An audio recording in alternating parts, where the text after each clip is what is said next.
What is the relationship between Spider-Man and Venom? Do they have mutual respect, or are they still enemies? We'll address this one historically.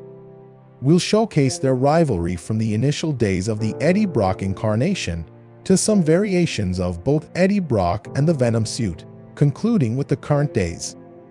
It'll be a long one, so strap onto your seatbelts. It's no secret for everyone reading this that Venom started out as a Spider-Man villain. The symbiote loved to be with Peter, but after Peter found out it was an alien rather than a costume, he rejected it out of fear of being possessed.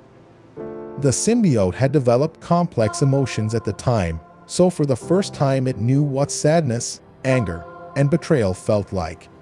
From Eddie's side of it, that's even more complicated. For the full picture, I recommend having some prior knowledge of Eddie Brock beforehand, and for that, I recommend reading my analysis of the character. To make it shorter, Eddie got involved in the Sin Eater case after the killer contacted his business company. He was responsible for helping to apprehend the criminal, but later, Spider-Man found out that this one was a copycat and the real one was still on the loose. Spider-Man then helped to apprehend the criminal, but that had the consequence of making Eddie look like a liar, resulting in him losing his job. Eddie was a ticking bomb even before getting bonded to the symbiote. Since childhood, Eddie learned to deflect guilt onto others as a way to cope with the tragedies in his life, so with Spider-Man it was no different. Every single tragedy that happened to him from his point on, he blamed it on Spider-Man. And what makes it sadder is that eventually, his hatred of Spider-Man was all he had to drive himself. Yet it was not enough. For all his anger, Eddie knew he was still powerless in comparison to the wall crawler. He went to the Lady of Saints Church in order to calm his nerves and ask forgiveness for what he was about to do: commit suicide. The symbiote sensed his hatred for Spider-Man and felt attracted to it, so it bonded with him then and there. In a way, his hatred is what saved his life, and in his attempt to kill himself, a new creature was reborn: Venom. As I've emphasized in a couple of answers before, since the bonding is symbiotic in virtually every way, each of them is responsible for the other's mental state. The symbiote influences Eddie just as much as Eddie influences the symbiote, and since both of them were at the lowest point of their lives at the time, they fed one another's worst side. The suit exacerbated Eddie's anger, which in turn fed the symbiote and made it angrier, creating a cycle of anger and hate. The suit also brought to light Eddie's codependent nature and used it as a way to make him easier to manipulate. Since Eddie always feared being alone and saw the symbiote as everything he had, this meant in a way that Spider-Man was all he had, since the only reason the symbiote had bonded with him then was because of their shared feelings for Spider-Man. He needed to continue hating Spider-Man because he feared being abandoned by the symbiote. That was not the only thing that set Venom apart from other villains from this period. Unlike most villains who have bigger goals such as making money or taking over the world, Venom's main goal has always been only his revenge against Spider-Man. And not just that, but despite this dysfunctional nature, Venom had a code of honor of his own and flirted with heroics on occasion. This meant that on some fundamental level, Venom could be reasoned with and perhaps with time, even saved. With Venom's popularity, Carnage was introduced, and with Carnage's introduction, Venom was put in a situation in which he was the lesser evil and the more reasonable one. That was the first of many team-ups between the two foes, and that uneasy alliance brought the two of them a unique perspective in regards to one another. Still, though, it was not enough for them to settle their differences completely. Not yet, at least. After Peter's parents are revealed to be alive, Venom kidnaps them as a way to protect them from Spider-Man's corruption. As he searches for them, Spider-Man contacts Eddie's ex-wife Fan Wang in order to find some clues in regard to where he might be hiding. He finds Venom and his parents in an abandoned amusement park, and while he and Venom are fighting, a crew of mercenaries interferes with their battle and put everyone in danger, including Annie and Peter's parents. During the battle, Eddie's symbiote was knocked out, and the supports holding the Ferris wheel had been destroyed. It would fall on Eddie if it weren't for Eddie and Spider-Man's combined efforts at first. Venom was about to return to fight Spider-Man, which angered Eddie. Hearing what she had to say was enough for him to change his mind, so after this, Venom offered a truce, which Spider-Man begrudgingly accepted. After this, Venom relocated to San Francisco, starting his Lethal Protector days. That was also the start of a very funny trope in which Venom of all people had to play rational while Spider-Man is the one talking with his fists. Regardless, it shows something different.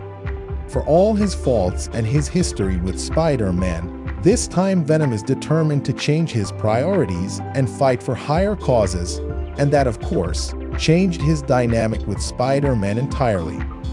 Previously, Spider-Man was deathly afraid and deeply resented him, to the point he decided to immediately disregard their truce and go after him again.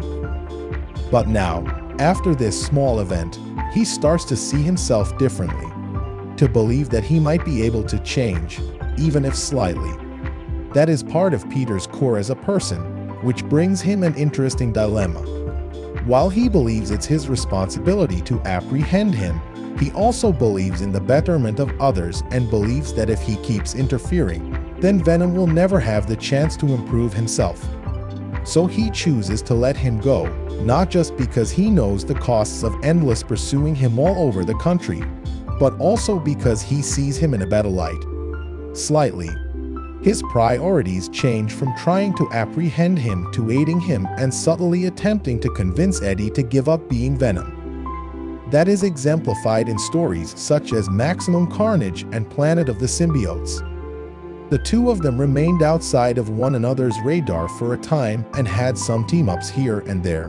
But eventually, writers decided to undo Venom's character shift and return to his Spider-Man villain roots as a way to boost his popularity.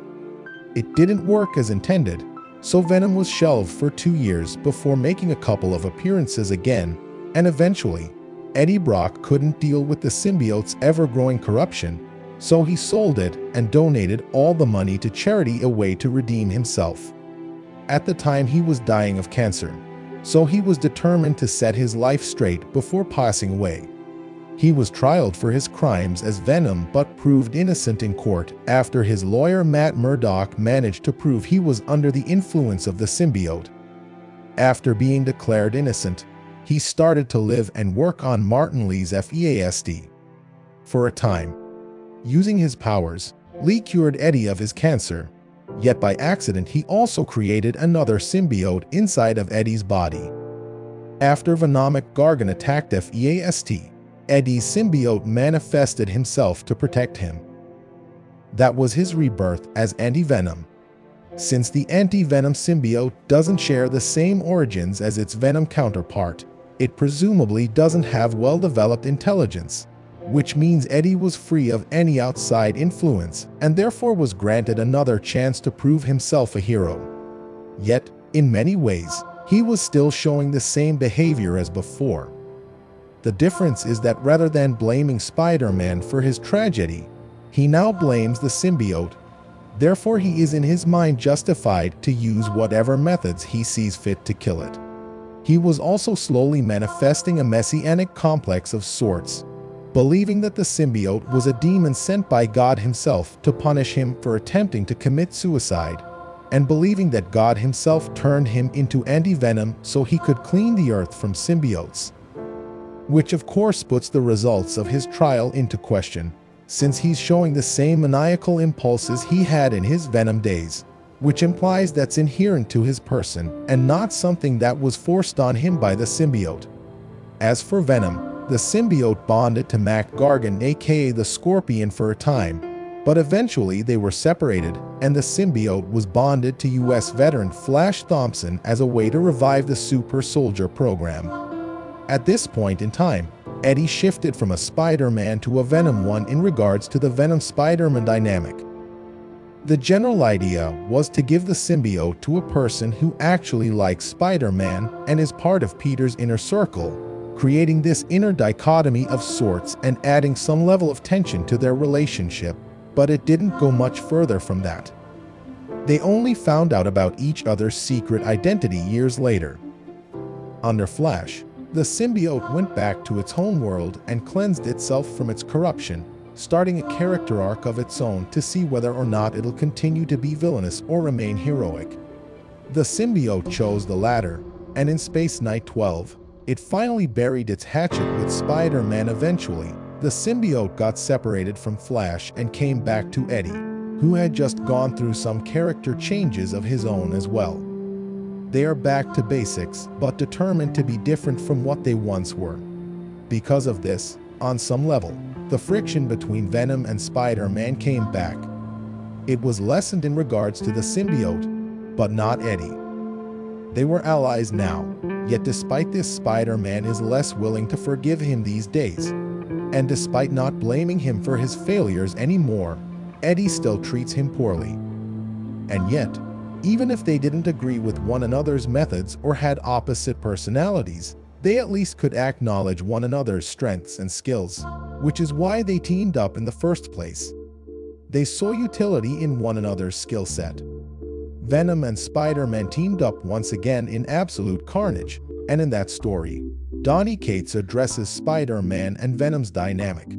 Spider-Man is always easygoing when coming to help someone, yet when he needs to help Venom of all people, he's reluctant and often complains about the situation. That is because not only he wants to avoid symbiotes as much as possible, but also because he wants to avoid Eddie due to their complicated history and conflicting emotions. He will help, but won't be his friendly neighborhood self. The inverse is also true somewhat. Deep down, Eddie always wished to be a hero and is fighting to turn that into a reality. Yet despite his efforts, he feels he'll never be half the hero Spider-Man is. That's why, despite the two of them being on the same side now, there is still some tension between them. Because Eddie both admires and is envious of Peter for his achievements. Yet, over the years and after so many fights and team-ups, they started to know each other better in a way. Despite the bickering, they know they can always count on one another when push comes to shove. They aren't friends yet, but they also aren't at each other's throats anymore. This camaraderie and trust that is built over the years despite their mutual reluctance is what helps to better their relationship as time goes on. Regardless of Venom's moral lapses or mental state, they'll forever be part of one another's history for better or for worse. So why they should keep it tense? It helps neither of them to move on. So after the end of Absolute Carnage, after the battle that might decide the end of the world, Eddie surrenders himself to more positive emotions and finally buries his animosity towards Spider-Man from this point onwards, and their relationship improves significantly. In Venom Island, Eddie confirms it was Peter who helped him to find a place to stay in King in Black. It's Peter who runs over the battlefield to rescue Eddie after he was attacked by Null, and it's Peter who watches over Dylan at the safe house. And after King in Black, while we see the life Eddie is leading as the new god of symbiotes and a family man, we see the kind of terms he and Spider-Man are currently. It seems that the two of them see one another daily, despite Eddie's current responsibilities and physical status. They meet at dinner, chat about their daily lives, and Eddie even helps him with past guilt of his. So, as of currently, I wouldn't say that Eddie and Peter are allies. I'd say that not only they are friends, but Peter is at this point considered part of Eddie's family. Long story short, they went from mortal enemies to reluctant allies to friends over the course of 3 decades. It's this ever-changing dynamic, individual history, and shared history that makes them the great characters we know and love. Actually, Venom is what he is today because years ago, on many occasions, someone extended a hand to help him. That someone was the person who had all the reasons to hate him, Spider-Man himself. Truth is, Venom is crucial to Spider-Man's story just as much Spider-Man was crucial to the story of Venom. If it weren't for Venom's wickedness, Spider-Man wouldn't be reminded of why he needs to always strive to be good. And if it weren't for Spider-Man's kindness, Venom probably wouldn't have found the goodness within himself. For me, this is one of the things that makes Spider-Man such a compelling hero, and this is what makes Venom's character journey so emotionally ridden and entertaining to keep up with. Few people would have the strength to help him as Spider-Man did, and fewer people would have the courage to admit their own faults as Venom did. They were foes. Now they are friends. Let their story be an inspiration for those sharing similar struggles. Thank you so much for watching.